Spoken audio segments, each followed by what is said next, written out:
अच्छा जी, ये एक सवाल है बेसिक सा। मैंने कोशिश की है कि यार एक वो चीज करवा दूं जो कि न्यू है। न्यू इन सेंस के कॉन्सेप्ट वाइज न्यू नहीं होगी, एप्लीकेशन वाइज न्यू होगी।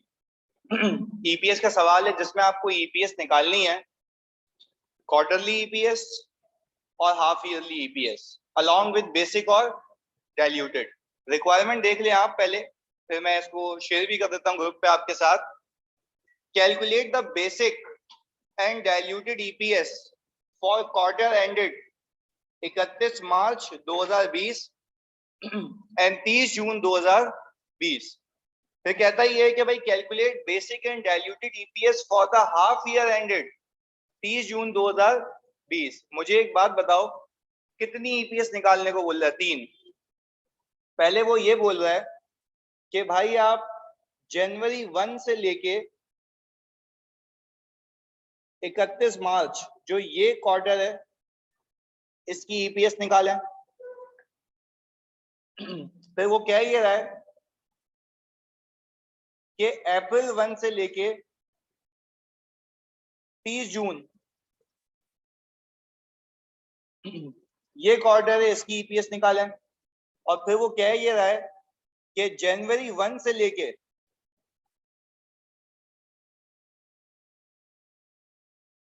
हाफ ईयर की ईपीएस निकालें। अब देखो ये सवाल तो ईपीएस का ही आएगा, पर जब उसने ये पूछा ना, ये पूरे पाकिस्तान में किसी ने नहीं करवाया, क्योंकि हम जब प्रैक्टिकल फाइनेंशियल देखते हैं तो उसके अंदर क्वार्टरली रिपोर्टिंग भी होती है। क्वार्टरली रिपोर्टिंग होती है लिस्टेड कंपनीज पे अप्लाई। लिस्टेड कंपनीज को अपने हाफ ईयर और फुल ईयर अकाउंट्स के साथ साथ कौन सी रिपोर्टिंग करनी होती है? क्वार्टरली, मतलब 3 महीने की रिपोर्टिंग। तो आपको नहीं लगता कि जब कोई भी कंपनी 3 महीने की रिपोर्टिंग करेगी तो मतलब 3 महीने में कितना कमाया? ऐसा है। तो जब मैं कह रहा हूं कि 3 महीने में कितना कमाया, तो क्या ईपीएस भी 3 महीने की निकलेगी? और फिर मैं कहूं वो 3 महीने खत्म हो गए तो फिर अगले 3 महीने उसमें कितना कमाया? फिर वो कहता ही है कि ये भी बताओ कि कुल मिला के 3 3 महीने में पूरे 6 महीने में कितना कमाया। तो आप पहले इसकी कोशिश करें, फिर मैं उसको सिखाऊंगा जल्दी से। मैं ये भेज भी देता हूं आपको।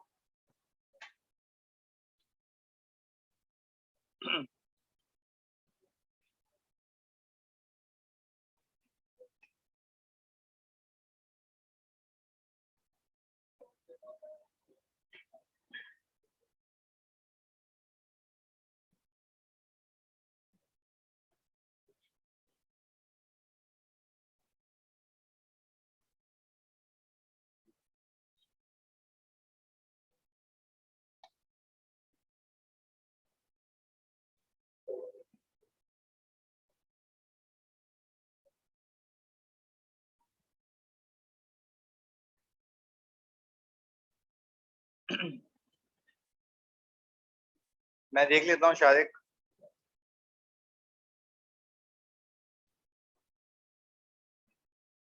देखो यार ये ग्रुप पे आ गया होगा।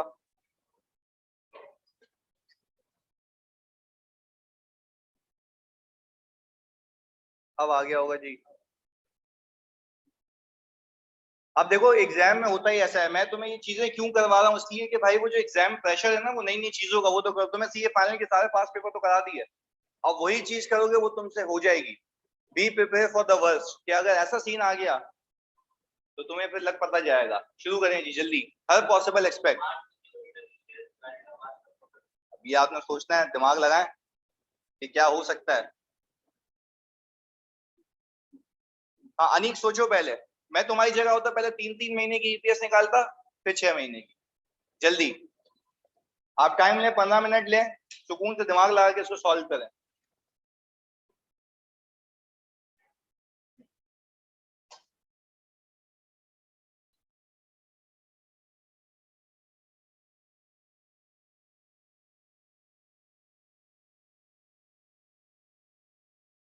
यार शर्म आनी चाहिए तुम लोगों को, मतलब उस्ताद के लिए बंदा लाता है, तुम बोलो केक कब कटेगा। अरे बस यार जाओ यार, तुम लोगों का दिल भी छोटा है। इधर चलो, चलें जी।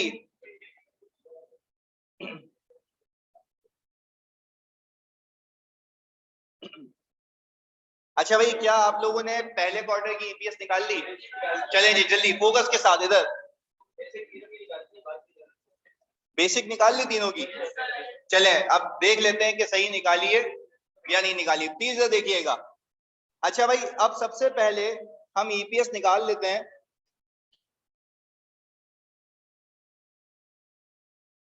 क्वार्टर एंडेड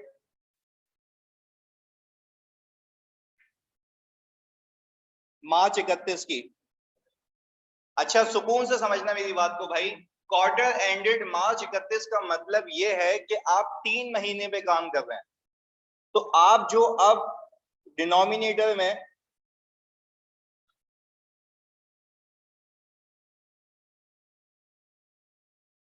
वैल्यू रखेंगे वो क्या रखेंगे जी?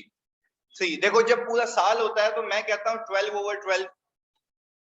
जब क्वार्टर होगा तो मैं बोलूंगा 3/3। बात समझ आ रही है? चलें जी, पहले तो बताओ ये कितने लोगों ने ब्लेंडर मारा कि 12 मंथ्स पे ले गए? 12 मंथ्स। 3/12 गलत। 3/12 का मतलब यह है कि तुम वेटेड एवरेज की वर्किंग कर रहे हो कैसे? पूरे साल के हिसाब से। पर क्या तुम पूरे साल को देख रहे हो 3 महीने को? 3 महीने को। अच्छा जी, अब आगे सुनिएगा बहुत फोकस के साथ। मैंने कहा कि सर हमारे पास पहले क्वार्टर का प्रॉफिट ये है 685।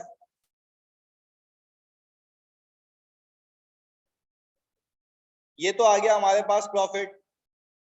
अच्छा भाई, वेटेड एवरेज के लिए प्लीज देखिएगा, हमने कहा हमारे पास ओपनिंग शेयर्स आ रहे हैं कोई 1.2 मिलियन का कैपिटल, तो 1,20,000 हो गया।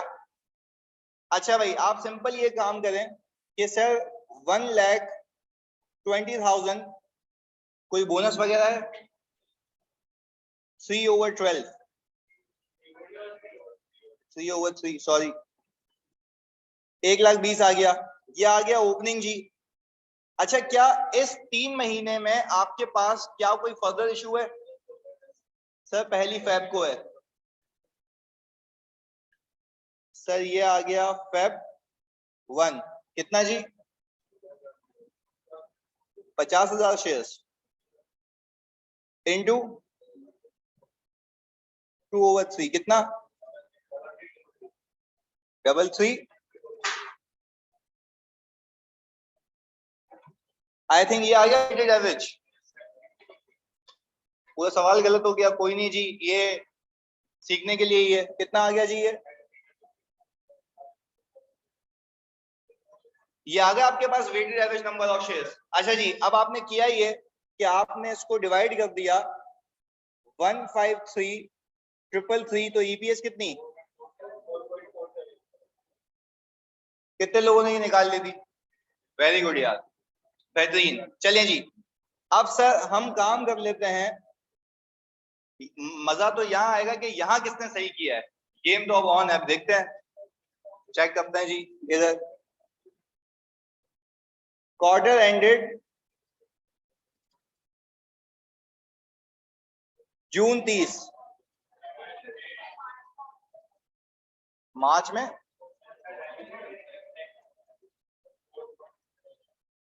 ओके जी, देख लेते हैं। फॉर द क्वार्टर एंडेड,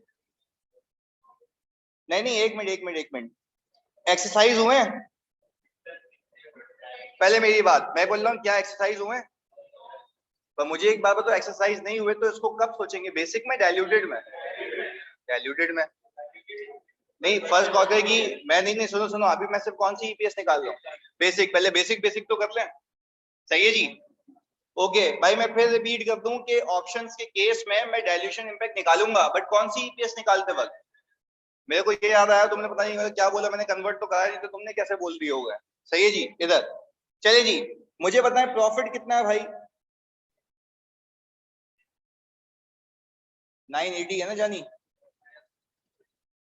ये 3 महीने का प्रॉफिट है, यानी ये अप्रैल से लेके जून तक का, ऐसा ही है। चलिए जी, ये तो आ गया भाई आपका प्रॉफिट। सर राइट इशू भी है मार्च में, वो नहीं देखेंगे भाई?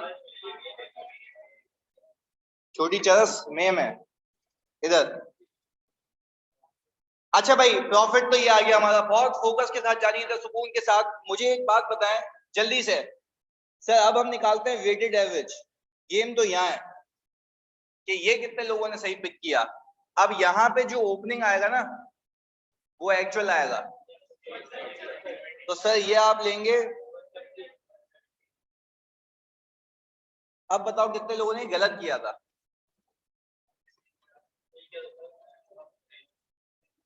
जी वेरी गुड, ओके। अच्छा भाई 170 तो ये हो गया। अब मुझे बताओ क्या अब राइट की एडजस्टमेंट आएगी? अच्छा, अब राइट की एडजस्टमेंट के लिए जाने you need x right price. अच्छा भाई आप जल्दी से मुझे बता दें, एक्स राइट आ गई आपकी 17, तो राइट एडजस्टमेंट फैक्टर बेहतरीन जी। अच्छा भाई आपने 18 ओवर 17 इंटू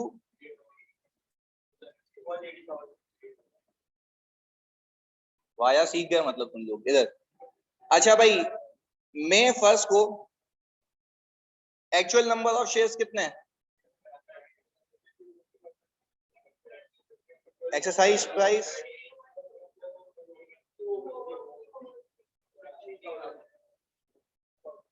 16,000 आ गया, बेहतरीन यार।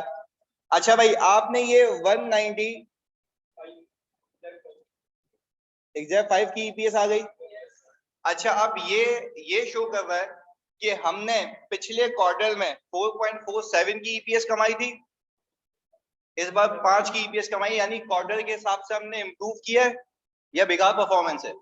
इंप्रूव किया है। तो ये हम इस तरीके से देखते हैं कंपनीज में कि क्वार्टरली कैसे हो रही है। सही है जी, आगे चलिए जी। ये तो सर हमारी हो गई बेसिक ईपीएस। अब बात कर लेते हैं डाइल्यूटेड ईपीएस की। अच्छा अब एक एक करके मुझे ये बताओ कि जब मैं डाइल्यूटेड ईपीएस निकालूंगा दोनों क्वार्टर्स की, तो उस केस में प्लीज मुझे गाइड करें कि ये जो आपके पास कन्वर्टेबल बॉन्ड्स हैं ये पहले क्वार्टर में आएंगे, सेकंड में आएंगे? वेरी गुड, चलिए जी। पर अगर हम पहले क्वार्टर की डाइल्यूटेड ईपीएस की बात करें दैट मींस कि we need to consider only options. चलिए जी, अब सर यहाँ पे पहले क्वार्टर की डाइल्यूटेड ईपीएस निकालते हैं। डाइल्यूटेड ईपीएस के अंदर आपकी जो अर्निंग्स हैं वो सेम रहेंगी। कितनी? 680। और जो जानी आपके नंबर ऑफ शेयर्स हैं, I think number of shares में इजाफा आएगा। पर क्या सब नंबर ऑफ शेयर्स में या फ्री वाले? अच्छा जी, तो मुझे एक बात बताएं, जो शेयर्स आपके गिवन थे बेसिक के वो थे 15, यही है? अच्छा भाई ऑप्शंस का इंपैक्ट डालने लगे, तो ऑप्शंस के इंपैक्ट के अंदर प्लीज मुझे एक बात बताएं जल्दी से, आप सिंपल एक फॉर्मूला लगाएं। अच्छा अगर मुझे एवरेज मार्केट प्राइस पिक करनी है तो शुरू के हाफ की पिक करूं, ऐसा ही है ना? और वही आ गई 15.5। प्लीज 15.5 माइनस 12 डिवाइडेड बाय 15.5, आपको फ्री परसेंटेज मिल गया। अच्छा जी अब आप इसको मल्टीप्लाई करें, यहाँ पे कर भी लेते हैं ताकि वरना बोलोगे तुमके कैसे आई ये figure, divided by 15.5 into 80,000 employees, और एक ऑप्शन कितने में कन्वर्ट होगा? तो सर इस फ्रैक्शन के बाद you will get free shares. कितना आ गया? 7। चेक कर लो भाई।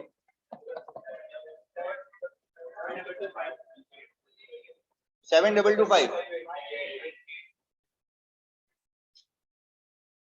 ये आ गया सर 685,000। और ये कितना आ गया? 2291। अच्छा डाइल्यूटेड ईपीएस कितने लोगों ने सही निकाल ली थी? वेरी गुड यार, हाँ भी बाकी पहुंचे नहीं थे डाइल्यूटेड तक, ओके। अच्छा पर अब एक चीज देखो, क्या अब पेपर में क्वार्टरली आ जाए तो फिर कोई मसला तो नहीं है ना? भैया याद रखना। भाई यहां तक कोई सवाल जानी? क्लियर है बाबू? क्लियर है? सचिन सही हो गया था? अच्छा भाई सर अब आ जाएं दूसरे क्वार्टर की डाइल्यूटेड ईपीएस पे। अच्छा भाई, पर यहाँ पे आपने एक चीज देखनी है। चलिए जी अनिक, कोई मसला नहीं। अब आ गए हम भाई यहाँ पे, अर्निंग्स आ गई, शेयर्स आ गए। बेसिक की अर्निंग आपने कहा था सर 980 है,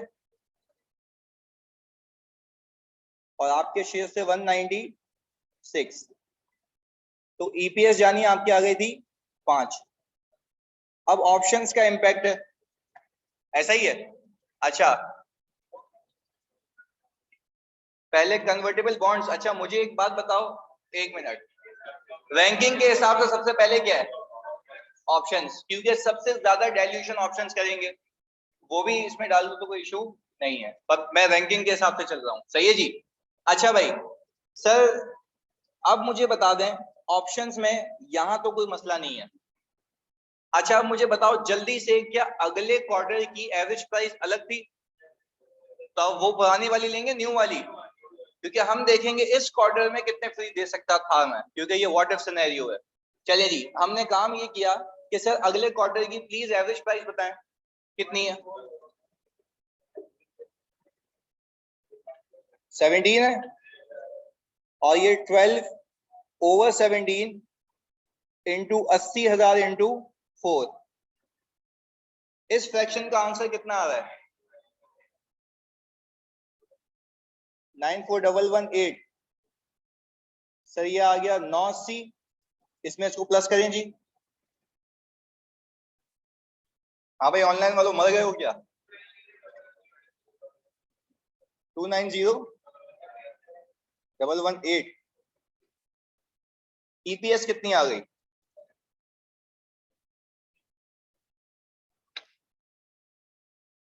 3.67।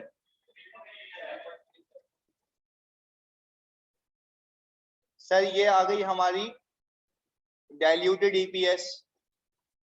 सही है जी। अच्छा भाई, क्या यहाँ पे खत्म, या एक और इंस्ट्रूमेंट है? एक और इंस्ट्रूमेंट है। अच्छा सर, जो एक और इंस्ट्रूमेंट है वो कन्वर्टेबल डेट है, ऐसा ही है ना? अच्छा, जो कन्वर्टेबल डेट है तो जाहिर सी बात है उस पर डिविडेंड की नहीं, इंटरेस्ट की सेविंग होगी।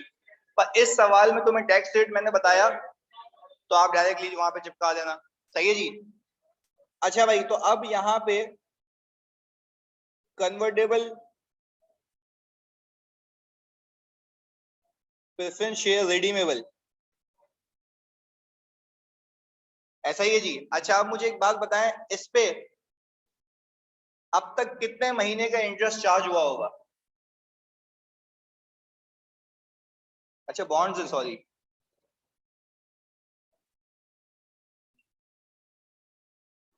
3 महीने का, तो 3 महीने का इंटरेस्ट बताएं।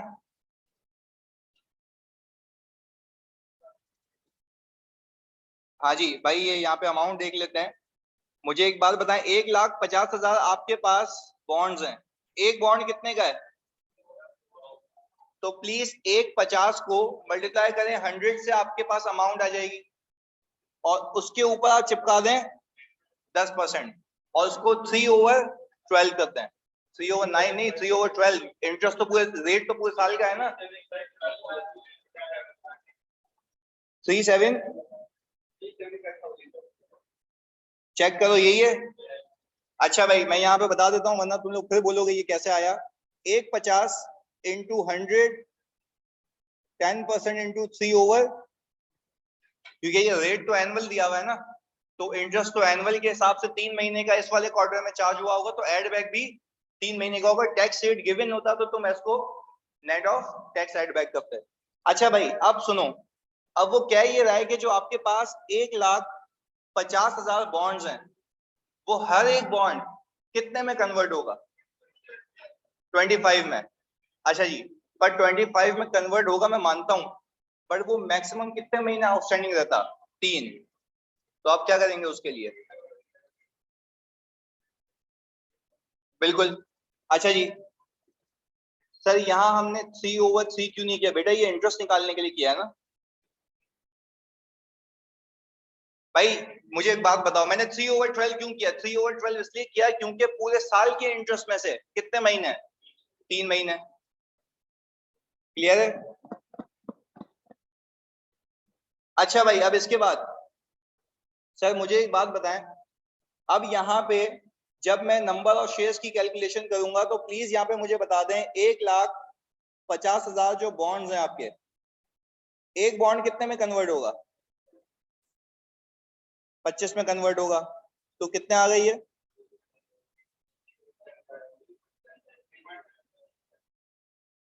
3.75 मिलियन, ऐसा ही है।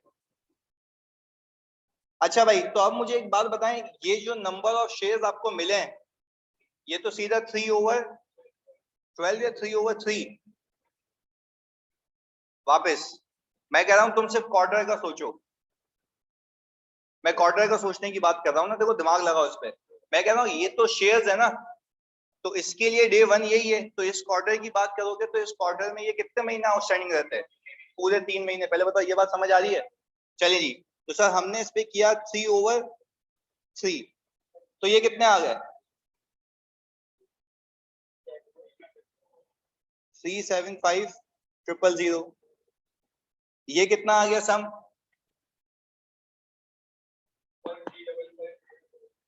1,113,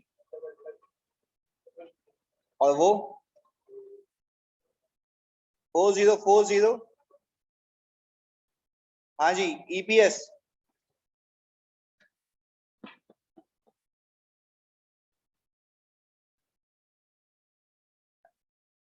बता दो यार।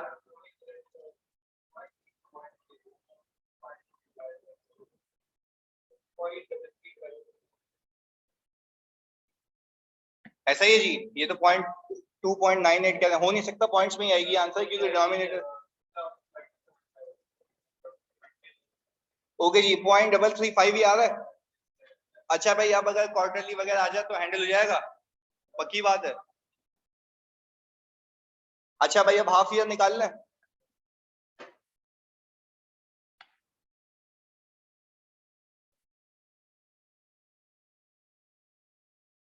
चलिए जी, हाफ ईयर ईपीएस के लिए जल्दी से मुझे बता दें, फ्रैक्शंस आपके पास हैं सारे, ओपनिंग कितना था? 1.20। क्या 1.20 पे वो राइट वाला बोनस मिलेगा? अच्छा, तो ये 18/17, 6/6 कितना? 7।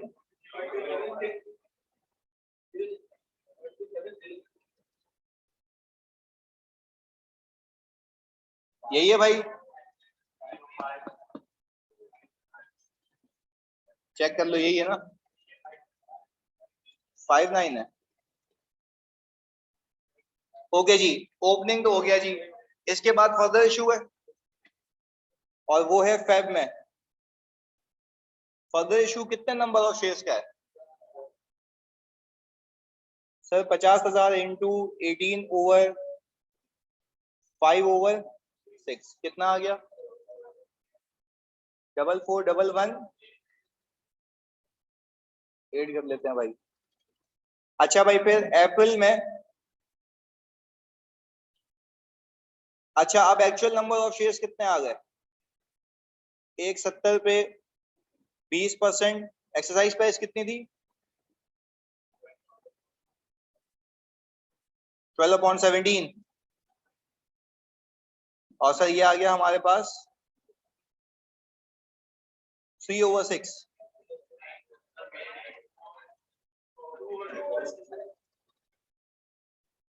अप्रैल में हुआ है, मई में इशू हुआ है?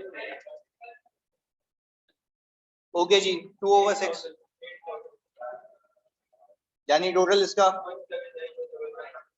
179,177।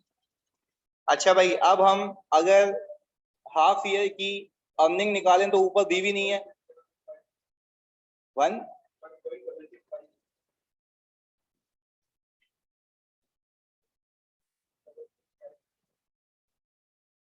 यही है जी, शेयर्स आ गए आपके पास 179,177, 9.29। अच्छा, ओवरऑल आपने 6 महीने में 9.29 कमाया है। अच्छा भाई, अब इसमें हम सबसे पहले ऑप्शंस का इंपैक्ट डालें, ऐसा ही है जी। तो ऑप्शंस के केस में ये तो शुरू से ही मौजूद है हमारे पास। तो अब मुझे जो एवरेज प्राइस लेनी है, क्या मैं पहले क्वार्टर की लूं, दूसरे क्वार्टर की, या 6 महीने की? 6 महीने की अलग से दी हुई है। अच्छा भाई, तो आपने किया ये 6 महीने की एवरेज प्राइस कितनी है भाई? ये आ गया भाई। इसके अलावा आपने इसमें से माइनस किया 12 और डिवाइड बाय 16.25, 80,000 है। 83। अच्छा भाई, इस ये तो सेम रहा। 166, 5000, ये कितना आ गया जी? 179, 177, 2628।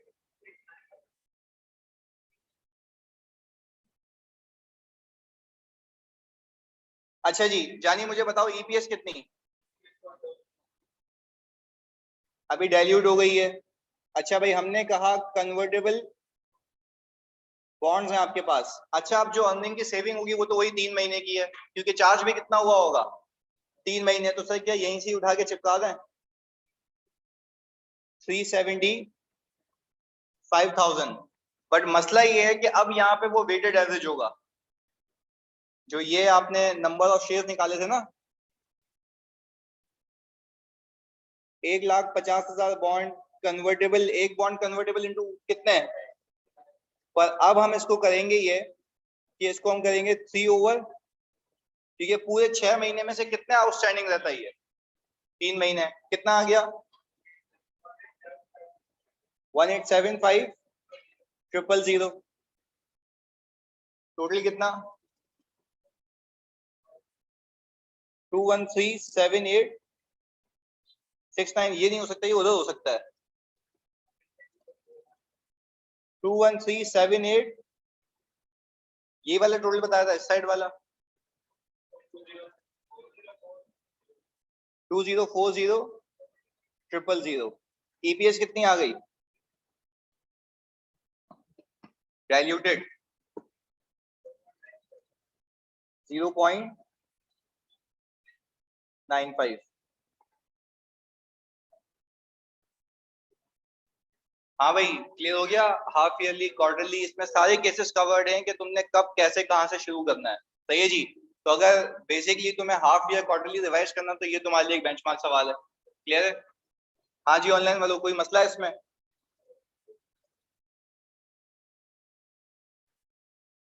गुड हो गया जी, बेहतरीन। अच्छा जी, अब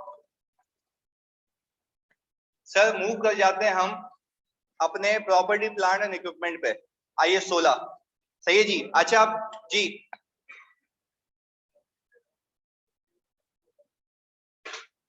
ईपीएस,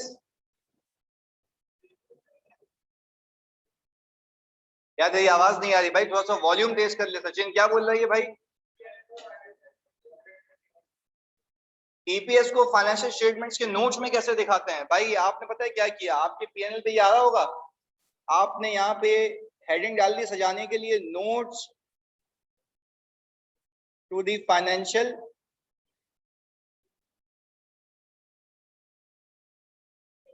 सही है जी। यहाँ पे कोई भी नोट नंबर डालियो और यहाँ पे लिख दियो अर्निंग पर शेयर। ये आ गया नोट। सही है जी। अब तुम यहाँ पे बताओगे वो नोट ही था, जो अभी मैं वर्किंग करता हूँ ना, वो नोट ही होता है। आपने कहा कि भाई आप पहले निकाल रहे हैं बेसिक ईपीएस। बेसिक ईपीएस के लिए आप बताते ये हो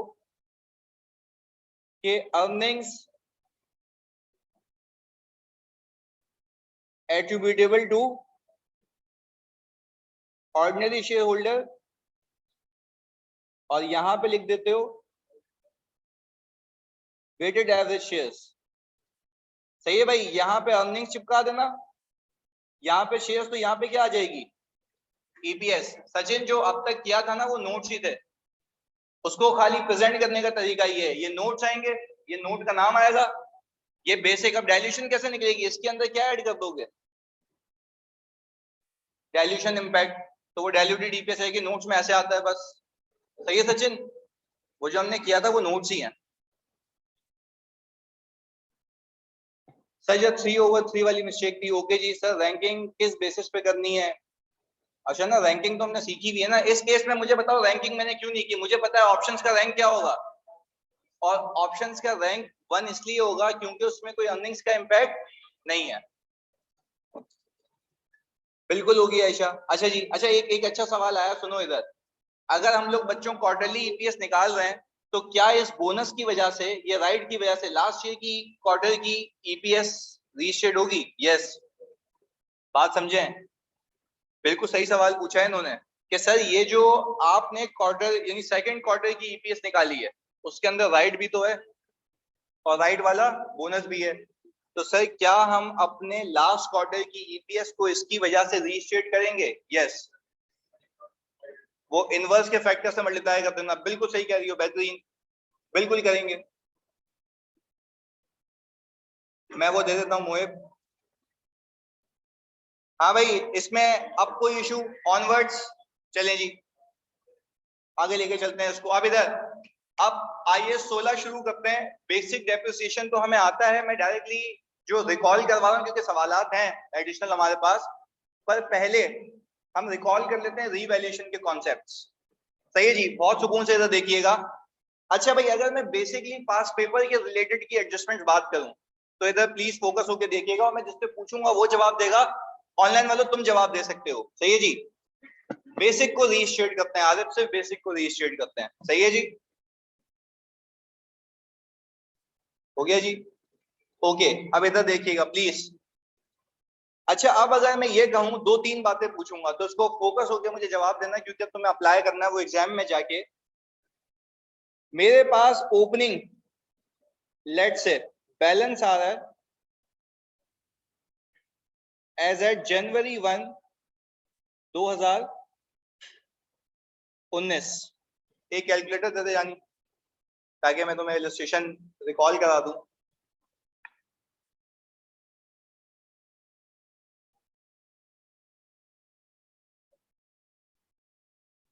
अच्छा भाई, वो कहेगा ये आपको सवाल के अंदर कि भाई आपके पास ओपनिंग स्लैश फेयर वैल्यू, इसका क्या मतलब है? कॉस्ट स्लैश फेयर वैल्यू का क्या मतलब है? कुछ एसेट कॉस्ट पे कैरी हो रहे हैं, कुछ एसेट्स। यार ये बहुत सुकून से समझना, क्योंकि ये आखिरी स्टेज है, फिर इसके बाद में प्रैक्टिस करनी है मुश्किल मुश्किल सवालों की, मिक्स सवालों की। सुनना, क्योंकि उससे पहले रिवीजन लाजमी है। कहना ये चाहता हूं कि जब वो ये हरकत करेगा ना, तो आपके दिमाग में 2 चीजें क्लिक होनी चाहिए। मैं यहाँ पे वो लिख भी देता हूं। या तो जो फेयर वैल्यू होगी, सही है जी, वो लेटेस्ट होगी यानी लास्ट ईयर की होगी। यानी हम पहला केस कर रहे हैं कि वो फेयर वैल्यू क्या होगी? लेटेस्ट होगी। हम यहाँ पे समरी बना लेते हैं इसकी, ताकि आपको याद रहे एग्जाम में। अच्छा भाई, अगर फेयर वैल्यू लेटेस्ट होगी मतलब लास्ट ईयर की, बिल्कुल सही कह रहे हो। तो मुझे एक बात बताओ, उस केस में यानी अक्यूमुलेटेड डेप्रिसिएशन 0 होगा। पहले बताओ इस बात को मानते हो? अच्छा, अक्यूमुलेटेड डेप्रिसिएशन 0 इसलिए होगा क्योंकि वो लास्ट ईयर रिवर्स हो गया होगा। और रिवर्स क्यों करते हैं? ताकि वो उसको बार बार रिड्यूस ना करे। भाई अगर फिर मैं अगर अक्यूमुलेटेड को रहने दूंगा, मैं 10,000 बार क्यों ना उसको फेयर वैल्यू पे ले जाऊं, वो अक्यूमुलेटेड इसको हमेशा क्या करेगा? माइनस करता रहेगा, तो वो कभी भी फेयर वैल्यू पे कैरी नहीं होगा। हमने यही सीखा है। अच्छा जी, अब दूसरा केस, यहाँ पे एक समरी बना देते हैं जो पास पेपर के रिलेटेड है, फिर वो पास पेपर की ही एडजस्टमेंट तो मैं देता हूँ, वो सॉल्व करके दे देना मुझे। इस तरीके से होगा क्या? देखो सीन क्या है, प्लान क्या है। प्लान ये है कि कम से कम टाइम में पास पेपर की मुश्किल एडजस्टमेंट्स को रिवाइज किया जाए। जैसे पास पेपर के अंदर अगर कोई बोरिंग कॉस्ट की एडजस्टमेंट है तो मैं सारी एक साथ करा दूंगा। पास पेपर के अंदर कोई रीवैल्यूएशन की एडजस्टमेंट है तो हम सारी एक साथ करेंगे। पर जब तुम एक कॉम्प्रिहेंसिव सवाल करोगे तो वो सब अप्लाई कर पाओगे। बात क्लियर है? चलिए इसको शॉर्ट पॉसिबल वे में, शॉर्टेस्ट पॉसिबल वे में, इधर मैंने कहा कि सर अगर फेयर वैल्यू हमारी लेटेस्ट नहीं है तो क्या आप मुझे बताते हैं अक्यूमुलेटेड डेप्रिसिएशन अपीयर हो रहा होगा? ऐसा है? वेरी गुड यार। अब आगे सुने। अब हमने ये कहा कि भाई अगर वो कहता ये है कि बिल्डिंग है जो फेयर वैल्यू पे कैरी हो रही है, अच्छा पहले बताओ, यहाँ तक तो कोई शक व शुबा नहीं है ना? ये बेसिक बातें हैं जो हमने सीखी हुई है, सही है जी? ऑनलाइन वालों प्लीज बताओ, क्लियर है यहाँ तक? अच्छा वो कहेगा कि भाई आपका एक एसेट है बिल्डिंग जो कि फेयर वैल्यू पे कैरी होता है, प्लीज बहुत सुकून से समझना, और वो आपको ये कह दे उसकी फेयर वैल्यू कितनी है 5 मिलियन, और मैं कहूं आपको उसके रिलेटेड अक्यूमुलेटेड डेप्रिसिएशन आपको दिया हुआ है 1 लाख का, सही है जी? या प्लीज बहुत फोकस से रहो, सुकून से सुने। अच्छा भाई मैं क्या कह रहा हूं कि आपको उसने दी हुई फेयर वैल्यू कितनी 5 मिलियन की, उसके अगेंस्ट में अक्यूमुलेटेड डेप्रिसिएशन कितना दिया हुआ है 1 लाख का। अच्छा दैट मींस कि ये जो फेयर वैल्यू दी हुई है लेटेस्ट नहीं है, ये फेयर वैल्यू कुछ सालों पहले की है। अब वेरी गुड, अब बात समझना, अगर दो चीजें बता रहा हूं बहुत सुकून से समझना, ये बात नहीं समझे तो हाथ क्या यहीं पे खत्म करके जाना आज, सही है जी? बहुत सुकून से समझो इस बात को। क्या हम कह सकते हैं, अच्छा जी, अब जैसे एक बच्चे ने लिखा है कि 1-2 साल पहले की, यू कैन नॉट कंक्लूड 1-2 साल पहले की है, जब तक वो लाइफ का गेम नहीं हो मैं वो रिवाइज करवा रहा हूं, सही है जी? बहुत सुकून से इधर देखें। अच्छा अगर मुझे पता है कि तुमसे एग्जामिनर इस साल के आखिर में फिर रीवैल्यूएशन करवाएगा, तुम लोगों से एग्जामिनर इस साल के आखिर में फिर क्या करवाएगा, रीवैल्यूएशन करवाएगा।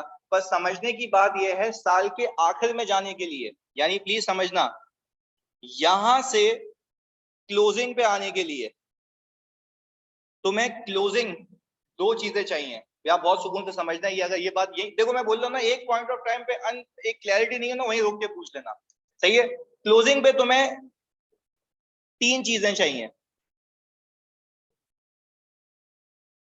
सर। पहली कैरिंग अमाउंट। अब वो कैरिंग अमाउंट ऐसे निकलेगी कि आप इसको इस साल पहले डेप्रिशिएट करें, ये तो साल की ओपनिंग है ना, और ये डेप्रिसिएशन ओपनिंग तक का है, आपने इस साल बुक करना है, और कसम खा के कहता हूं इस साल बुक करके इसको मिला के पूरा रिवर्स करना है, ताकि इस साल आप क्या कर सकें, रीवैल्यूएशन। भाई पहले बताओ बात समझ आ रही है वाली? चलिए जी, आपको यहां से क्लोजिंग पे जाना है तो उसके लिए कैरिंग अमाउंट निकालनी है, और कैरिंग अमाउंट के लिए we need depreciation for the year. पहले बताओ यहां तक साथ है? अच्छा जी, अब जब मुझे डेप्रिसिएशन फॉर द ईयर चाहिए for the purpose of calculating carrying amount, समझिएगा, वो आपको बताएगा कि जब ये लास्ट सी वैल्यू हुआ था, लास्ट रीवैल्यूएशन डेट पे लाइफ थी 20 इयर्स, लाइफ थी। अच्छा अब मुझे मेरी बात का जवाब दो, क्या मैं ये कह सकता हूं कि ये 5 मिलियन रिप्रेजेंट कर रहा है 20 सालों को? क्या हम कह सकते हैं कि ये जो मेरा 5 मिलियन है रिप्रेजेंट कर रहा है कितने सालों को? यानी वो कह ही तो ये रहा है कि लास्ट रीवैल्यूएशन जब हुई थी उस दिन इसकी लाइफ कितनी बाकी थी। तो क्या मैं कह सकता हूं लास्ट रीवैल्यूएशन डेट पे जब एसेट की बेस चेंज हुई होगी तो वो बेस ये है, तो अब तक यही डेप्रिशिएट हो रहा होगा ना? ये कब तक डेप्रिशिएट होगा? जब तक वापस से रीवैल्यूएशन। अब एक और इसमें चीज ऐड करता हूं, हो सकता है पूछे एग्जामिनर, सवाल तो हमने करने ना प्रैक्टिस, मैंने कहा है ना मिक्स प्लेट करके सब करा दूंगा, सुनना पहले, समझना इस बात को। समझाना ये चाह रहा हूं कि पहले बताओ ये बात भेजे में बैठती है कि लास्ट रीवैल्यूएशन डेट पे लाइफ 20 साल है तो वो 5 मिलियन की बात कर रहा है, यही डेप्रिशिएट होगा अनलेस के 2 चीजें हो जाएं, एक या तो फेयर वैल्यू चेंज हो जाए, दूसरा या तो लाइफ का एस्टिमेट चेंज हो जाए। नहीं ये बात समझ, देखिए मैं क्या कह रहा हूं, 2 चीजें हैं, या तो फेयर वैल्यू क्या हो जाए, फेयर वैल्यू चेंज होगी तो दैट मींस कि your asset base is going to change, अब उसको आप डेप्रिशिएट नहीं कर सकते, फिर जो वो रिवाइज फेयर वैल्यू आएगी आप उसको रिमेनिंग लाइफ से डेप्रिशिएट करेंगे। बात समझ आ रही है? पहला केस हो गया। दूसरा केस कि एसेट की फेयर वैल्यू चेंज नहीं हो, एस्टिमेट क्या हो जाए, तो एस्टिमेट चेंज हो जाएगा तो फिर आपको उस केस में इसको डेप्रिशिएट नहीं करना, अक्यूमुलेटेड को नेट करके डेप्रिशिएट करना है। ये तो बात याद होनी चाहिए ना। देखो ये तो वो ब्लेंडर्स हैं जो मैं बता रहा हूँ जो होते हैं एग्जाम में। मैं कह रहा हूँ दो पॉसिबिलिटीज। अभी मैं साल की ओपनिंग पे हूँ, ओपनिंग फेयर वैल्यू दी हुई है, ओपनिंग अक्यूमुलेटेड दिया हुआ है। ओपनिंग अक्यूमुलेटेड जैसे ही मुझे दिखा, मुझे पता लगता है कि ये वैल्यू लेटर्स कुछ सालों पहले की है। अच्छा, वो कुछ सालों पहले की वैल्यू क्या है? 5 मिलियन। तो वो 5 मिलियन जब रीवैल्यू हुआ था, उसकी लाइफ कितनी बता रहा है उस वक्त? 20 साल। तो मैं कह रहा हूँ कि जब वो 20 साल बता रहा है उसकी लाइफ, तो ये 20 साल तक डेप्रिशिएट होगा ना, और यहाँ जमा होता रहेगा। पर मैं कह रहा हूँ ये 20 साल वाली जो लाइफ है, ये वाली अमाउंट है, ये कब चेंज होगी? या तो फेयर वैल्यू चेंज हो जाए, या तो एस्टिमेट चेंज हो जाए। मैं कहता हूँ फेयर वैल्यू चेंज हो जाए तो ये बेस चेंज हो जाएगी ना। मैं इसके अंदर अक्यूमुलेटेड नेट करूंगा, दूसरी फेयर वैल्यू आएगी, फिर उस फेयर वैल्यू को 20 से डिवाइड करूंगा या रिमेनिंग लाइफ से। वो उस वक्त की रिमेनिंग लाइफ होगी ना जब चेंज होगा, ये इस वक्त की रिमेनिंग लाइफ है जब ये चेंज हुआ था। दोनों में फर्क समझ आया? पक्की बात है। चलें जी आगे। मैं कह रहा हूं अगर एस्टिमेट भी चेंज हो जाए तो फिर आप अक्यूमुलेट को फिर इसमें नेट करेंगे, क्योंकि आप बोलेंगे अब जो रिमेनिंग बचा है उसको मैं इतना डेप्रिशिएट करूंगा। बात समझ आ रही है? तो वो लाइफ के एस्टिमेट की चेंज की वजह से और फेयर वैल्यू के एस्टिमेट की चेंज की वजह से, दोनों वजह से होता है। ऐसा सवाल भी देख लेंगे जिसमें आपको ये प्रॉपर क्लैरिटी आ जाए कि कैसे हैंडल करना है इसको। सही है जी? चलें जी भाई, इसको आगे लेके चलते हैं।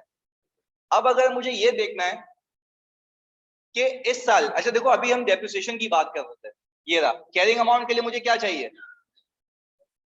Depreciation for the year. मैं आपसे पूछता हूं कि मैं इस साल के डेप्रिसिएशन निकालने के लिए कौन सी वैल्यू को 20 से डिवाइड करूं? 5 मिलियन को या 4.9 मिलियन को? 5 मिलियन को।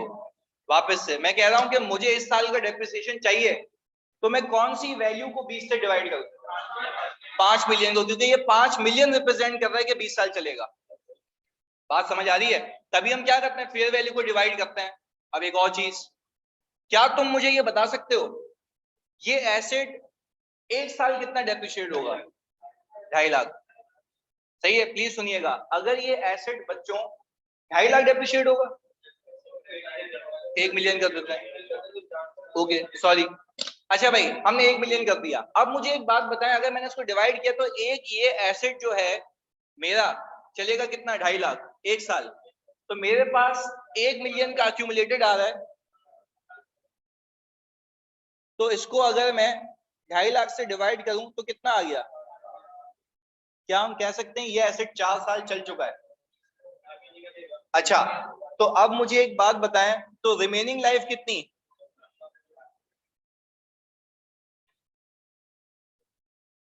अच्छा, ये रिमेनिंग लाइफ जो 16 की है, प्लीज बताओ मुझे, ये जो रिमेनिंग लाइफ 16 की है, ये 4 साल पहले की है, इस साल के शुरू की है? इस साल के शुरू की है 16। और 20 कब की है? लास्ट इवैल्यूएशन की। तो मैं डेप्रिसिएशन तो उसी पे बुक कर रहा हूँ ना। अच्छा, अब यहां तक बात क्लियर है? चलिए जी। अब वो आपको ये कहेगा कि आपके पास जो सरप्लस का ओपनिंग बैलेंस है, बहुत सुकून से समझिएगा इस बात को सर, वो है आपके पास कोई 1.2 मिलियन का। ये आपके पास सरप्लस का बैलेंस है ओपनिंग। देखो ये हमने पास पेपर में भी किया है ऐसा। मैं खाली उसको रिकॉल करवा रहा हूँ ताकि आपको वापस से जाके पूरा सवाल नहीं करना पड़े, वो कॉन्सेप्ट गायब हो जाए। वापस से एक साथ मुझे बताओ, सवाल शुरू होगा आपका, आपके पास ओपनिंग फेयर वैल्यू आ रही है, दो केसेस होंगे, या तो लेटेस्ट होगी या तो लेटेस्ट नहीं होगी। अच्छा, लेटेस्ट है नहीं है कैसे पता लगेगा? वेरी गुड यार, एक्यूमुलेटेड डेप्रिसिएशन की वजह से। What if I am saying कि एक्यूमुलेटेड आ रहा है, तो वो लेटेस्ट रिवैल्यूएशन कुछ सालों पहले हुई है, या 1 साल या 2 साल या 3 साल या 4 साल। अच्छा, अब वो बताएगा कि लास्ट रिवैल्यूएशन डेट पे एसेट की लाइफ कितनी थी। तो मैं कह रहा हूं वो लास्ट रिवैल्यूएशन डेट की जो लाइफ बता रहा है, वो ये कह रहा है कि ये 20 साल एसेट चलता कब से? जब लास्ट रिवैल्यू हुआ था। तो मैं तभी तो उसको उससे डिवाइड कर रहा था। मैंने ये देखा कि उसको इससे डिवाइड करूं तो 1 साल का डेप्रिसिएशन कितना बनता है? आपने बोला 2.5 लाख। मैंने कहा अभी तक अक्यूमुलेटेड है कितना? तो मैंने किया कि 1 मिलियन को 2.5 लाख से डिवाइड किया, तो मुझे पता लग गया ये 1 मिलियन कितने सालों में बना होगा? 4 सालों में। पहले बताओ, यहां तक क्लैरिटी आ गई? वेरी गुड, आगे सुने। अब मैं ये पूछ रहा हूं कि भाई अब मेरे पास आ गई है रिमेनिंग लाइफ 16, पर रिमेनिंग लाइफ 16 जो आई है वो इस साल के शुरू की है।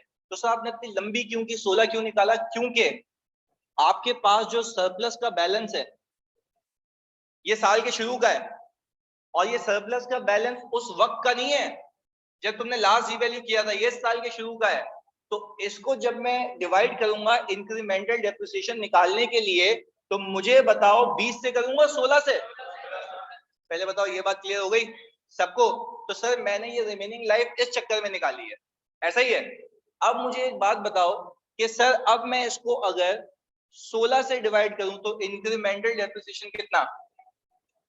75,000। सर क्या आप ये मानते हैं कि मेरे पास जो डेप्रिसिएशन बुक होना चाहिए था वो कितना ज्यादा बुक हो रहा है? 75। क्योंकि अब मैं लॉजिकल बात कर रहा हूं, इसमें किसी भी कंफ्यूजन तो हाथ क्या क्लियर करना। क्या ये मानते हो साल के शुरू का ये सरप्लस का बैलेंस इसके अंदर होगा? तो यही ज्यादा डेप्रिशिएट हो रहा है ना, हाँ या नहीं? अच्छा बच्चों, अगर यही ज्यादा डेप्रिशिएट हो रहा है तो मुझे इंक्रीमेंटल सिर्फ इसको रिमेनिंग लाइफ से डिवाइड करके निकाल लेना है। बात समझ आ रही है? तो अच्छा हमने क्या किया, हमने किया ये कि भाई आपने, अच्छा डेप्रिसिएशन निकालना है तो किससे डिवाइड करूं? 20 से। किसको? फेयर वैल्यू को। इंक्रीमेंटल निकालना है तो किससे डिवाइड करूं? रिमेनिंग से। अच्छा मुझे कोई केस बताओ, मुझे कोई केस बताओ जिसमें मैं रीवैल्यूएशन को 20 से डिवाइड करता। जब आपको सरप्लस का बैलेंस दिया हुआ होता, कब का? लास्ट रीवैल्यूएशन डेट का, तब आप उसको घुमा के यहां तक लाते ना। पर मैं कह रहा हूं आपको सरप्लस का बैलेंस क्या वही स्टैटिक दिया हुआ है, वो कम होता गया है? तो जब कम होता गया तो वो रिमेनिंग लाइफ को रिप्रेजेंट कर रहा होगा ना, और रिमेनिंग लाइफ उस दिन वाली है आज की? वो ये रही। फर्क समझ आ गया? चलिए जी अब आगे मैं आपसे ये पूछूं बच्चों, प्लीज मुझे गाइड करो इस बात पे, अगर मुझे डेप्रिसिएशन एक्सपेंस निकालना है तो वो कितना आएगा? फिर 2.5 लाख आएगा ना इस साल का। अच्छा तो क्या ये 2.5 लाख बच्चों अक्यूमुलेटेड में जमा हो जाएगा? मेरा अक्यूमुलेटेड, अच्छा अब मेरा अक्यूमुलेटेड, क्या ये मानते हैं आप सब बच्चों कि अक्यूमुलेटेड मेरा 1.25 मिलियन हो जाएगा? अब क्या अक्यूमुलेटेड रहने दूं या रिवर्स कर दूं? अच्छा अब समझने की बात है, यहां पे समझाने के लिए, कॉस्ट स्लैश फेयर वैल्यू में मेरे पास आ रहा है 5 मिलियन, ये आपका वो नोट है, सही है? अच्छा भाई अब आपके पास अक्यूमुलेटेड डेप्रिसिएशन का ओपनिंग कितना था? 1 मिलियन। आपने डेप्रिसिएशन जानी कितना बुक किया? 2.5 लाख रुपए। अच्छा क्या इसको रहने दूं या रिवर्स कर दूं? अज्यूम किया साम। अच्छा जी, तो सर आपने कहा कि भाई reversal against cost fair value कितना जी? 1.25 मिलियन। और यहां पे लिख देंगे हम रिवर्सल अगेंस्ट अक्यूमुलेटेड 1.25 मिलियन। क्या बच्चों मैं कह सकता हूं इन दोनों को नेट करो जल्दी जल्दी से। क्या मेरे पास जो मेरी पहली रिक्वायरमेंट थी कैरिंग अमाउंट आ गई? अच्छा आप बताओ कैरिंग अमाउंट जो आई है क्या अक्यूमुलेटेड बाकी है? रिवर्स कर दिया, और रिवर्स करके क्या डिस्पोजल की वजह से किया है या कॉस्ट में नेट किया है? ताकि आपका एसेट कॉस्ट से उठ के किस पे आ जाए? कैरिंग अमाउंट पे। यहां तक कोई पंगा है तो बता दो। रिवाइज हो यहां तक? लाइफ रिकॉल हो गई? पक्की बात है? चलें जी, अब ये 3.75 आ गया। अब इसको एक स्टेप आगे लेके जाते हैं। सर कैरिंग अमाउंट तो आ गई, दूसरा मुझे चाहिए सरप्लस का बैलेंस। तो सर दिया हुआ तो था सरप्लस का बैलेंस 1.2 मिलियन। सर वो ओपनिंग है, मुझे क्या चाहिए? तो अगर सरप्लस का बैलेंस मेरी जान मुझे क्लोजिंग चाहिए, तो मैं इसमें से इस साल जो रिटेन अर्निंग में ट्रांसफर किया पहले वो क्या करूं? माइनस करूं। तो फिर क्या बच जाएगा? Closing balance. तो सर मुझे एक बात बताएं, जैसे ही मैंने इसको माइनस किया, चलें सर ये भी बात क्लियर है? और देखें आपको ऊपर ही एक चीज और लगा दिया, सॉरी जी। सही है भाई? ओके। अब मुझे बताओ, आपको ये भी पता है कि डेप्रिसिएशन के लिए कौन सी लाइफ है? हाँ या नहीं? अच्छा जी, आपको ये भी पता है कि सरप्लस के लिए कौन सी लाइफ है? क्योंकि एसेट की फेयर वैल्यू उस दिन की है, सरप्लस का बैलेंस इस साल के शुरू का है। तो आपके लिए दोनों की लाइफ क्या होगी?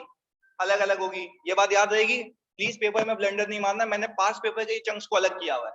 सही है? आगे अब मुझे एक बात बताया भाई, सरप्लस बैलेंस भी आ गया, दूसरा स्टेप था ये। तीसरे स्टेप के अंदर आपको चाहिए fair value at year end. मैंने आपको ब्रेक करके रिवाइज करा दिया ये सर वापस से। सबसे पहले आपको क्या चाहिए होती है? Carrying amount. कैरिंग अमाउंट के लिए क्या करेंगे? पहले डेप्रिसिएशन। ऐसा ही डेप्रिसिएशन के लिए लाइफ पता लग गई, आपने बोला कैरिंग अमाउंट निकालिए रिवर्स करके। दूसरा क्या चाहिए? सरप्लस का बैलेंस। ओपनिंग या क्लोजिंग इंक्रीमेंटल को ट्रांसफर करने के बाद आपने बोला जब ये आपके पास सारे बैलेंसेस आ गए, अब क्या चाहिए? Fair value. चलें जी आगे देखें। मैंने आपको ये कहा, जानी बहुत सुकून से समझिएगा, मैं डाउनवर्ड रिवैल्यूएशन करवा देता हूं। मैंने आपको ये कहा आपके एसेट की जानी कैरिंग अमाउंट आ रही है, क्योंकि हम तो ये साइड में लिख लेते हैं ना, क्योंकि यहाँ पे तो वन को आबाद नहीं करते। इधर ये तो मेरा बैलेंस हो गया जीरो अक्यूमुलेटेड का। अब इधर देखिएगा, मैंने कहा मेरे एसेट की फेयर वैल्यू हो गई है 1.8 मिलियन। 1. अच्छा, क्या मेरे एसेट की वैल्यू में डिक्लाइन है? प्लीज मुझे बताएं कितना डिक्लाइन है? 1.95 मिलियन। मैं आपसे सिर्फ ये चीज पूछना चाह रहा हूं कि ये 1.95 मिलियन मैं पूरा सरप्लस से रिवर्स करूं या जितना बाकी है? वेरी गुड यार। मुझे एक बात बताओ, आपका सरप्लस कितना बाकी है? तो यानी मेरा कहने का मकसद ये है जानी कि अगर मैं अपनी बिल्डिंग को क्रेडिट करूं तो वो तो 1950000 से ही करूंगा। ओसीआई यानी जो मेरा सरप्लस का बैलेंस है बाकी। सर ये टेक्निकली इंपेयरमेंट है ना भाई। हिस्टोरिकल कैरिंग अमाउंट निकालूं या सरप्लस को खत्म करूं, बात पेपर में पंचायत नहीं करना। सरप्लस के बैलेंस के ऊपर जितना भी है वो क्या है? पीएनएल है। कितना आ गया जानी? 825,000। तो सर इसको सिर्फ प्रेजेंट करना है, और प्रेजेंट करने का तरीका क्या है? क्या आप मानते हो कि टोटल बिल्डिंग इतने से कम हो रही है? इसके कितने ब्रेकअप दिखा दूं? दो। हमने ये कहा कि भाई आपके पास रीवैल्यूएशन की मद में, सही है जी, पीएनएल का इंपैक्ट है 825,000 और सरप्लस या ओसीआई का इंपैक्ट है क्लोजिंग कितना जी?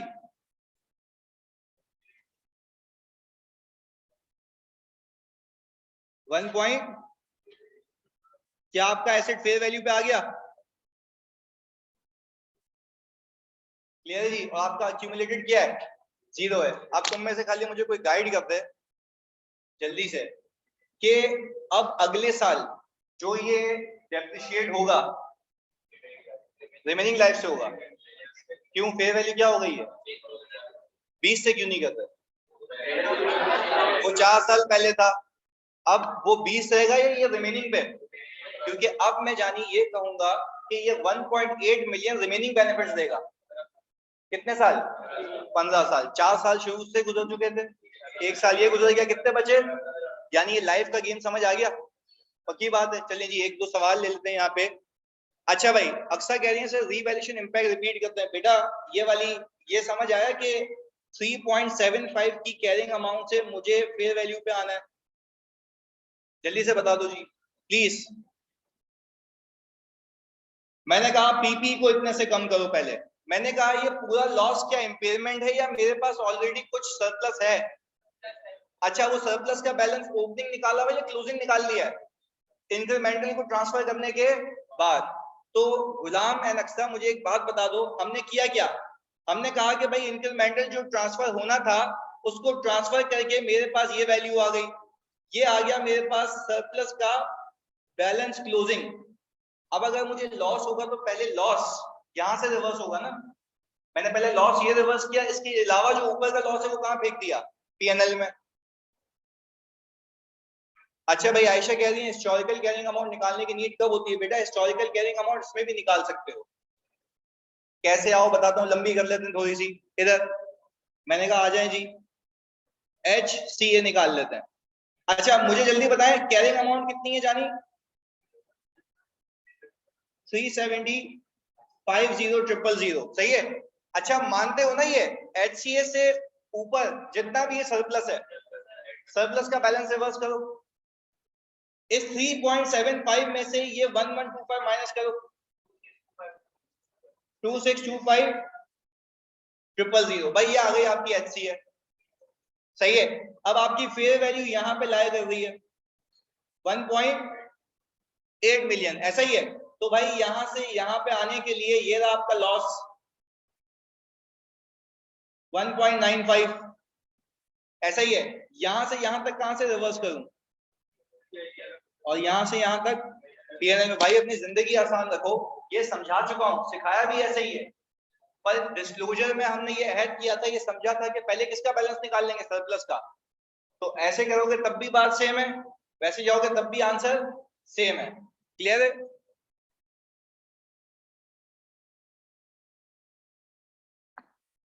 हाँ जी गुलाम जानी, क्लियर है? ओके जी। इल्मा कह रही है सर जब फेयर वैल्यू 1 जैन की दी हुई है तो अक्यूमुलेटेड डेप्रिसिएशन में क्लोजिंग बैलेंस है और डेप्रिसिएशन फॉर द ईयर तो रिवर्स हुई नहीं। बेटा क्या कह रही हो इल्मा, फेयर वैल्यू 1 जनवरी को नहीं दी हुई है। फेयर वैल्यू की जो 1 जनवरी को अमाउंट दी हुई है वो फेयर वैल्यू इस दिन की नहीं है, कुछ सालों पहले की है, तभी अक्यूमुलेटेड आ रहा है। और इस साल जो मैंने फॉर द ईयर का डेप्रिसिएशन बुक किया है वो भी ऐड करके रिवर्स कर दिया है। सही है जी?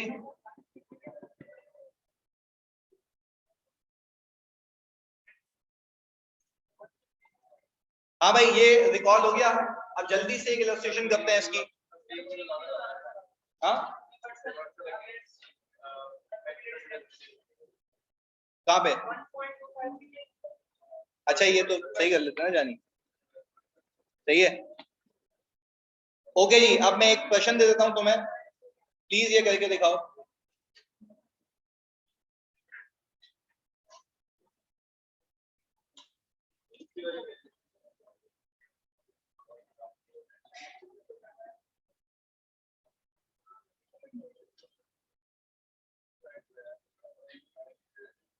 हाँ 1 जनवरी, यार देखो एक सुन लो भाई जानिए इधर, मैंने ये पहले भी बताया है कि डिस्क्लोजर बनाते वक्त 1 जनवरी साल के शुरू में तो अक्यूमुलेट का बैलेंस होगा ना। अक्यूमुलेट का बैलेंस कब रिवर्स होगा, जब आप रीवैल्यूएशन करेंगे। तो रीवैल्यूएशन साल के शुरू में करेंगे तो शुरू में रिवर्स करना, एंड में करेंगे तो एंड में रिवर्स करना। अच्छा जी, तो कल की क्लास लगाऊंगा, अभी तो ये कर रहे हैं, कल की क्लास में कुछ ऐसी वर्किंग्स करनी है हमने अलग से, मैं कह रहा हूँ पूरे कॉम्प्रिहेंसिव नहीं, पहले अलग अलग सिखाता हूँ ना ताकि आप उस कॉन्सेप्ट को अप्लाई कर पाए। कल की क्लास में हम कुछ करेंगे ऐसे कि हमारे कुछ एसेट्स डाउनवर्ड रीवैल्यू होंगे और कुछ एसेट्स ना डाउनवर्ड ना अपवर्ड, उनकी इंपेयरमेंट टेस्टिंग होगी, यानी उसी डिस्क्लोजर के अंदर, ताकि ये सारे कॉन्सेप्ट इंपेयरमेंट के साथ क्या हो जाए, रिवाइज हो जाए।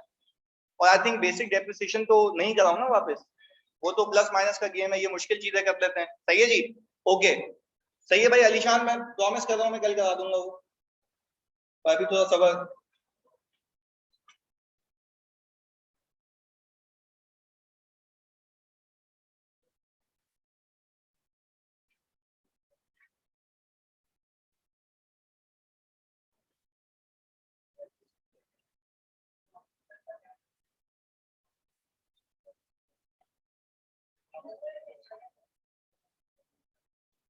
ग्रुप में भी भेज दूं, अभी भेज देता हूँ। अच्छा भाई ये आपके सामने एक इलस्ट्रेशन है, आपने प्लीज सुनिएगा, आपने सिर्फ एक ही कॉलम बनाना है पूरे डिस्क्लोजर का, और वो कॉलम उस एसेट का जो कि किस पे कैरी हो रहा है, फेयर वैल्यू पे, जल्दी से, क्योंकि बाकी तो नॉर्मल है, जल्दी।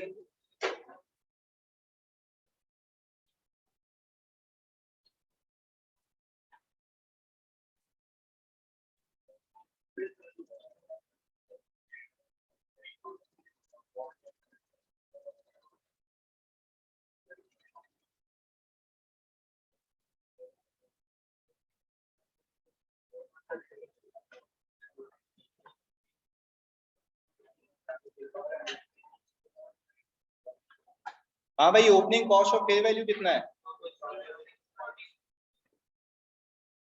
और इसका अक्यूमुलेटेड 36, बुक वैल्यू। अच्छा भाई कितने हेड्स खोलेंगे भाई, कॉस्ट आ गया और अक्यूमुलेटेड डेप्रिसिएशन आपने opening fair value slash cost pick की 240 और सर आपने यहाँ पे ओपनिंग अक्यूमुलेटेड डेप्रिसिएशन चार्ज किया 36 का, सही है जी। अब आपको ये पता करना है कि भाई क्लोजिंग पे जाना है। अच्छा इसमें कोई एडिशन तो है नहीं, तो ना डिस्पोजल है, तो वो तो खाली है। अच्छा अब मुझे पता है कि मुझे रीवैल्यूएशन के लिए साल के आखिर की क्लोजिंग कैरिंग अमाउंट चाहिए। कैरिंग अमाउंट के लिए हमें करना है डेप्रिसिएशन। अच्छा ये एसेट अगर ओपनिंग फेयर वैल्यू पे कैरी हो रहा है तो चाहिए लेटेस्ट फेयर वैल्यू है, अक्यूमुलेटेड दिया हुआ तो लेटेस्ट फेयर वैल्यू नहीं है। अच्छा अगर बच्चों लेटेस्ट फेयर वैल्यू नहीं है ये, तो हमें ये देखना है कि भाई इसके रिलेटेड पिछली लाइफ कितनी थी। तो सर यहाँ पे देख लेते हैं कि इसने ये आपको बताया है कि लास्ट रीवैल्यूएशन डेट पे लाइफ कितनी थी। तो सर अब हम देखते हैं कि साल के शुरू में कितनी बाकी है। तो हमने सर 240 को डिवाइड किया 20 से, तो पर ईयर का डेप्रिसिएशन आ गया 12 मिलियन का। और सर अगर मैं 36 मिलियन को डिवाइड कर दूं तो सर क्या हम कह सकते हैं रिमेनिंग लाइफ ओपनिंग पे कितनी है जी, 17 इयर्स। ये तो निकाल दिया था। अच्छा भाई सरप्लस का बैलेंस बताया इसमें ओपनिंग, ओके जी। सरप्लस ओपनिंग आ गया आपके पास 8 पॉइंट, बेसिकली ये 17 इज 8.5 के लिए निकाला गया है ताकि आप इंक्रीमेंटल ट्रांसफर करके क्लोजिंग पे पहुंचे। पर अगर मुझे डेप्रिसिएशन निकालना है तो 240 यूज करूंगा और 240 को डिवाइड करूंगा 20 इयर्स से। अच्छा भाई तो आप प्लीज मुझे बताएं, 12 आ गया। अच्छा भाई अब सर मुझे इतना पता है कि मुझे पार करनी है एडजस्टमेंट अगेंस्ट, ये कितना हो गया 48, और यहां पे हमने लिख दिया भाई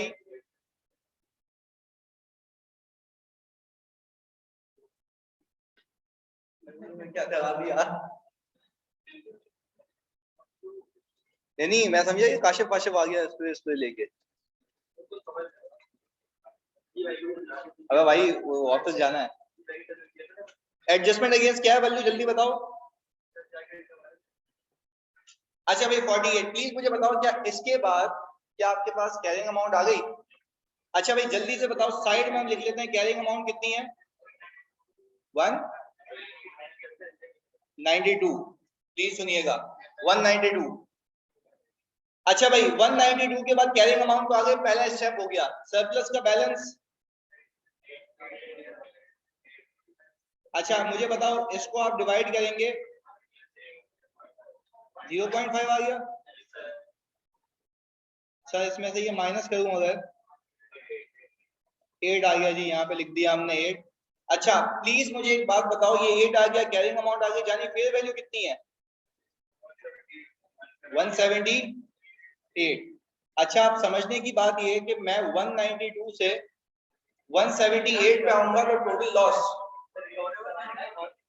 अच्छा अभी देख लेते हैं भाई, अभी एक मेरी जान में बता देता हूँ, सुनो ये जानबूझ के करवाने का भी, एग्जाम की सिचुएशन पे तुम ये पूछ रहे हो तो फिर बड़ी रिस्की चीज है ये। इधर सर मुझे एक बात बताएं, यहाँ पे लिख के दिया हुआ है री वैल्यूड अमाउंट, यानी फेयर वैल्यू दी हुई है 178 और इसकी वैल्यू इन यूज दी हुई है 186। देखो जब भी तुम लोग याद रखिएगा फेयर वैल्यू मॉडल पे होते हो तो value in use is not considerable, क्योंकि आपका ये अपना ऑप्शन था कि आप कौन से मॉडल पे जा रहे हैं, फेयर वैल्यू मॉडल पे। वैल्यू इन यूज कब निकलती है, इम्पेयरमेंट टेस्टिंग के वक्त। तो ये बात याद रखिएगा भाई, आप खुद कह रहे हैं ना फेयर वैल्यू पे, देखिए समझिएगा। इधर प्लीज सुनो सब, पहले सारे काम बन जाने, इधर देखो सब ऑनलाइन है तो तुम भी सुनो। इधर वापे एक चीज सुनो, समझाने की बात यह है, सुनो मैं आपको प्रैक्टिकल लाइफ एग्जांपल देता हूं। अगर आप इस एसेट को यूज करने की नियत करते हैं, इस एसेट को यूज करने की नियत करते हैं, तो इस एसेट को यूज करने की नियत का मतलब है मैं इस एसेट के सिर्फ कैश फ्लोज खाऊंगा, मैं इसको कभी जिंदगी में बेचूंगा नहीं। पर ये कौन से मॉडल में होता है, अगर तुम कॉस्ट मॉडल पे होते, अगर तुम कौन से मॉडल पे होते, it all depends upon the intention. अगर मेरी इंटेंशन ये है कि मैंने अपने एसेट्स को फेयर वैल्यू पे रखना है, और फेयर वैल्यू का मतलब ये होता है कि रेडिली सेलेबल एसेट, कि रेडिली मार्केट में इतने का बिकेगा, तो आपकी पॉलिसी क्या है? ये क्या इंटेंशन बता रही है कि आपको इसको लंबे अरसे के लिए यूज करना है या कभी भी बेच सकते हो? तो भाई फिर अगर कभी भी बेच सकते हो इसको, तभी तो आपने, आपकी पॉलिसी है कि आपने इसको किस पे रखा हुआ है? फेयर वैल्यू पे। तो अब इसके कैश फ्लोज के, वैल्यू इन यूज के जो भी चक्कर है आपके लिए रेलेवेंट नहीं है। बात समझ, देखो इवन तो आप इस एसेट को यूज कर रहे हो, पर आपकी पॉलिसी क्या है? Fair value. आप अपने एसेट को बताना चाहते हैं कि भाई कितने का बिक सकता है मार्केट में, तो मैंने रखा हुआ भी किस पे? फेयर वैल्यू पे। तो क्या वैल्यू इन यूज तब कंसिडर होगी? नहीं। पर क्या इम्पेयरमेंट के लिए कंसिडर होगी? तो ये बात याद रखिएगा। क्लियर है? अच्छा भाई, अब आपने 178 पे जाना है। क्लियर है? 192 से 178 पे कितना लॉस? 14 मिलियन का टोटल लॉस है। अच्छा, अब मुझे बताओ क्या पूरा मैं चार्ज करूं पीएनएल में? 8 सरप्लस में, बाकी पीएनएल में। तो सर हमने यहाँ पे रीवैल्यूएशन की हेडिंग डाली, सर पीएनएल आ गया, और रीवैल्यूएशन सरप्लस ओसीआई आ गया। ओसीआई हमने पार्क किया 8, पीएनएल में क्लोजिंग कितना? 178। और सर यहाँ पे आई थिंक ये क्या हो गया, और साल के आखिर में ये ऐसे दिखेगा कि हमारे पास क्लोजिंग फेयर वैल्यू आ रही होगी 178 और अक्यूमुलेटेड 0 आ रहा होगा, तो ये कितना आ गया जी? 178। प्लीज मुझे बताओ अगले साल ये 178 कितने पे डेप्रिशिएट होगा? 17 या 16 पे? 16 पे। पर ये याद रखना, अगर 2 सालों की वर्किंग है तो अकॉर्डिंगली लेके जाना है। अच्छा, मैं इसके अंदर एक सवाल चिपका रहा हूं।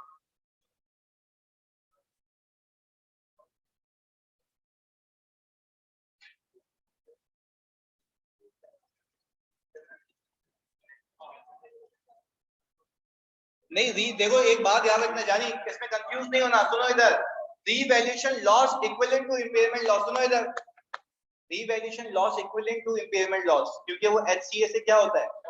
नीचे होता है। अब उसको मैं इम्पेयरमेंट लॉस सिर्फ इसलिए नहीं कहता क्योंकि मेरा मॉडल कौन सा है? रीवैल्यूएशन। अगर कॉस्ट मॉडल पे होते, फिर अगर वैल्यू में डिक्लाइन आता तो उसको क्या कहता? Impairment loss. बात दोनों में क्या है? सेम है। यानी रिकवरेबल अमाउंट होती तो मैं होता ही कॉस्ट मॉडल में ना। मैं कह रहा हूं जब भी लॉस बुक कर रहे हो कॉस्ट मॉडल में, उसको नाम क्या दे देना? Impairment loss. जब भी रीवैल्यूएशन मॉडल में लॉस बुक कर रहे हो उसको नाम क्या दे देना? इन एनी केस दोनों में एचसीए से नीचे आ रहे होंगे। सही है? लॉजिकल सी बात है ना। अगर 80 पे कैरी हो रहा हूं तो 80 से नीचे जो भी है वो क्या है? मेरा जेन्युइन लॉस है। क्लियर है? अच्छा भाई, कल की क्लास का एजेंडा बता देता हूं जो कि बहुत ही अहम है। अच्छा, 2-3 चीजें, जैसे बच्चों ने कहा मुझे कि सर आप वो कैश फ्लो, अब कैश फ्लो के लिए मैं कर ही रहा हूं रिवीजन के लिए। जैसे फॉर एग्जांपल सारे पास पेपर की पीपी की एडजस्टमेंट उठाई, प्रॉपर्टी प्लांट एंड इक्विपमेंट की, मैं डिस्कस करूंगा कि उसके कैश फ्लो में कैसे कैसे इंपैक्ट्स हैं। तो कोशिश करूंगा उसको 20 से 25 मिनट में लेके पूरे कैश फ्लो को कवर करूं। यानी 20-25 मिनट की आप वीडियो देखें, उसमें पूरा कैश फ्लो क्या हो जाएगा? रिवाइज हो जाएगा। ये मेरा प्रॉमिस है, मैं करके दे रहा हूँ। सही है? बाकी पीपी के कल एडिशनल सवाल करने हमने, अपवर्ड डाउनवर्ड दोनों। चलिए जी, मिलते हैं। बिल्कुल करवाऊंगा जी, मैं करवा दूंगा रिवैल्यूएशन फॉर एवरी 2 इयर्स। क्या आता हूँ।